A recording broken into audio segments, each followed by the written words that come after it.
हम इंसानों की नेचर है कि हमें यकीन सिर्फ उन चीजों पर आता है जो हम अपनी आंखों से देखते हैं या फिर हमारी सोच हमें जितना समझाने की कोशिश करती है। लेकिन इस दुनिया में कई ऐसी हकीकतें मौजूद हैं जो हमारे सामने रहते हुए भी हमें नजर नहीं आती। अगर नजर आ भी जाए तो हमारी सोच उसको एक्सेप्ट करने की काबिलियत नहीं रखती। जब हम आंखों से कुछ देखते हैं और हमारी सोच हमें कुछ और दिखाना चाहती है तो इसी के बीच में एक नई चीज पैदा हो जाती है जिसको हम मिस्ट्री कहते हैं।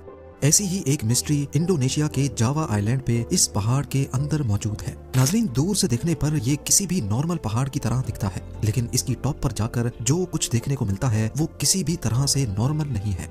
गुनुंग पादंग के नाम से पहचाने जाने वाले इस पहाड़ पर हजारों की तादाद में ऐसे रेक्टेंगल शेप के पत्थर बिखरे हुए हैं। ये पत्थर किसी भी एंगल से नेचुरल फॉर्मेशन नहीं लगते, बल्कि ऐसा मालूम होता है कि इनको इस खास शेप में काटा गया है। अब क्योंकि जावा आइलैंड खुद एक वॉल्केनिक आइलैंड है, इसी वजह से रिसर्चर्स का मानना था कि कोई वॉल्केनिक रॉक यहीं पड़ा था जिसको काट कर इस शेप में लाया गया है। लेकिन पत्थरों के सैंपल्स लेने के बाद मालूम पड़ा कि ये पत्थर यहाँ के हैं ही नहीं।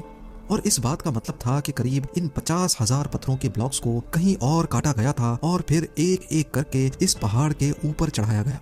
पहाड़ की टॉप लेयर पर ये पत्थर रैंडमली बिखरे हुए हैं, लेकिन कुछ स्पॉट्स में ये एक दूसरे के ऊपर तरतीब से रखे हुए भी पाए गए। और सिर्फ इतना ही नहीं बल्कि इनके बीच में गारा यानी सीमेंट जैसे मिक्सचर को भी डाला गया था। वो जो लोग भी थे, ऐसा मालूम होता है कि वो इस पहाड़ के ऊपर कोई टेरेस या कोई कंस्ट्रक्शन करना चाहते थे। रिसर्चर्स इस मामले को जितना ज्यादा इन्वेस्टिगेट कर रहे थे वो उतना ज्यादा सरप्राइज भी हो रहे थे। टॉप लेयर पे पत्थरों के बीच में मौजूद गारे की जब रेडियो कार्बन डेटिंग की गई तो मालूम पड़ा कि ये 2500 साल पुराना है। लेकिन जब एक्सकवेशन की गई तो 20 फीट की गहराई पर रिसर्चर्स को यहाँ 7500 साल पुराने गारे के सैंपल्स भी मिले। टॉप लेयर पर 2500 तो 20 फीट की गहराई पर 7500 साल पुराने सैंपल्स मिलने का मतलब ये था कि यहाँ कोई एंशिएंट सिविलाइजेशन बसती थी जो वक्त के साथ साथ किसी बहुत बड़े स्ट्रक्चर को कंप्लीट कर रही थी। कुछ आर्कियोलॉजिस्ट का कहना था कि इससे नीचे खुदाई करने की जरूरत नहीं है क्योंकि ह्यूमन की हिस्ट्री सिर्फ 7500 साल पुरानी ही है, तो इससे नीचे हमें कुछ नहीं मिलेगा। लेकिन लोकल जियोलॉजिस्ट अभी भी सेटिस्फाइड नहीं थे। उन्होंने इस पहाड़ पर कोर ड्रिलिंग करने का फैसला किया। कोर ड्रिलिंग में एक हॉलो पाइप को जमीन में ड्रिल किया जाता है और जब वो पाइप वापस बाहर निकाला जाता है तो जमीन के अंदर जो कुछ भी होगा उसके सैंपल्स एक कोर की सूरत में पाइप के अंदर जमा हो जाते हैं। हैरत अंगेज तौर पे कोर ड्रिलिंग से जो सैंपल्स निकल कर आए उन पर यकीन लाना वाकई बहुत मुश्किल था, खास तौर पर आर्कियोलॉजिस्ट के लिए। पहली 2 लेयर्स यानी 20 फीट की गहराई के सैंपल्स तो 3000 से लेकर 7500 साल पुराने ही थे, लेकिन 50 फीट की गहराई से भी गारे के कुछ सैंपल्स निकल कर आए जो 11600 साल पुराने थे। ये साल था 9600 BC और तब अर्थ पर आखिरी आइस एज चल रही थी। मामला तब मजीद गंभीर हो गया जब 100 फीट नीचे कोर ड्रिलिंग के जो सैंपल्स निकल कर आए वो 24,000 साल पुराने थे। ये वो दौर था जब आखिरी आइस एज अपने पीक पर चल रही थी। उस दौर में इंसान की किसी अननोन सिविलाइजेशन ने पहाड़ के इतना नीचे कोई कंस्ट्रक्शन की थी जिसके सबूत सबके सामने थे। ये एक बहुत ही इंपॉर्टेंट खबर थी क्योंकि ये इंसानों की हिस्ट्री को हमेशा हमेशा के लिए बदलने जा रही थी। रिकॉर्डेड हिस्ट्री में यानी हिस्ट्री की बुक्स में हमें ये मालूम पड़ता है कि इंसान की सिविलाइजेशन 7500 साल पहले डेवलप हुई थी। लिहाजा आर्कियोलॉजिकल कम्युनिटी का मानना था कि ऐसा मुमकिन ही नहीं हो सकता कि ये काम इंसानों ने किया हो, क्योंकि इतना पहले इंसान इस काबिल ही नहीं थे। उनका कहना था कि गारे के सैंपल्स मिल जाने से ये साबित नहीं होता कि यहाँ इंसानों ने पहाड़ के अंदर कोई स्ट्रक्चर बनाया हो। आर्कियोलॉजिस्ट को यकीन दिलाने के लिए ठोस सबूत की जरूरत थी, जैसा कि ह्यूमन स्केलेटन, कोई पॉटरी या फिर कोई स्ट्रक्चर। दूसरी तरफ लोकल जियोलॉजिस्ट ने अपनी रिसर्च जारी रखी। उन्होंने पहाड़ पर GPR और साइज्मिक टोमोग्राफी जैसी लेटेस्ट टेक्नोलॉजी की मदद से स्कैन करने का फैसला किया। इस स्कैन में रेडियो सिग्नल जमीन के अंदर भेजे जाते हैं। ये सिग्नल्स जब किसी मास से टकराते हैं तो इनकी स्पीड कम हो जाती है और जब ये हॉलो स्पेस में ट्रेवल करते हैं तो इनकी स्पीड बढ़ जाती है। इन सिग्नल्स की स्पीड के जरिए ये पता लगाया जाता है कि जमीन में नीचे हॉलो स्पेसेस हैं कि नहीं, और अगर हैं तो उनकी शेप कैसी है। स्कैन के रिजल्ट्स में पहाड़ी के अंदर का जो इमेज सामने आया वो रिसर्चर्स अपने कैरियर में पहली बार देख रहे थे। पहाड़ के अंदर जगह जगह हॉलो स्पेसेस नोट की गई।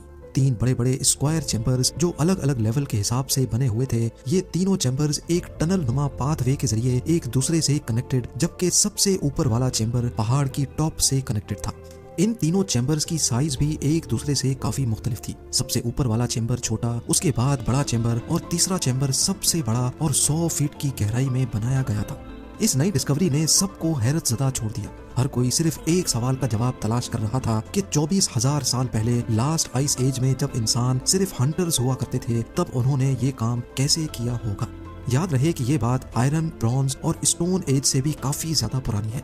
जब ये major discovery mainstream media पे आई तो इंडोनेशियन गवर्नमेंट भी इसमें काफी इंटरेस्ट लेने लगी और लोकल जियोलॉजिस्ट को गुनुंग पादंग पर एक्सकवेशन करने की इजाजत दे दी। प्रेसिडेंट ने यहाँ अपने लिए एक हेलीपैड भी बनवाया जहाँ वो खुद इस रिसर्च को मॉनिटर करने आते थे। लेकिन आर्कियोलॉजिकल कम्युनिटी ने इस पर काफी प्रोटेस्ट रिकॉर्ड करवाए क्योंकि वो अभी तक इस बात पर डटे थे कि गुनुंग पादंग पर जो कुछ भी है वो 7,500 साल से पुराना नहीं हो सकता। खैर, जैसे तैसे करके लोकल जियोलॉजिस्ट ने यहाँ एक्सकवेशन स्टार्ट की, जिसके बाद एक एक करके नई डिस्कवरीज सामने आती गई। यहाँ से पॉटरीज, ज्वेलरी, वेपन्स और कॉइन्स भी मिले जो 5,500 BC में बनाए गए थे, जबकि रिकॉर्डेड हिस्ट्री में मॉडर्न साइंस का कहना है कि सबसे पुराना कॉइन 600 BC में बनाया गया था। गुनुंग पादंग से नई डिस्कवरीज का सिलसिला अभी चल ही रहा था कि 2014 में इंडोनेशियन प्रेसिडेंट चेंज हो गए। नए प्रेसिडेंट के सामने जब ये मामला आया तो उसने आर्कियोलॉजिकल कम्युनिटी का साथ दिया और फौरन गुनुंग पादंग पर एक्सकवेशन और रिसर्च बंद करवा दी गई।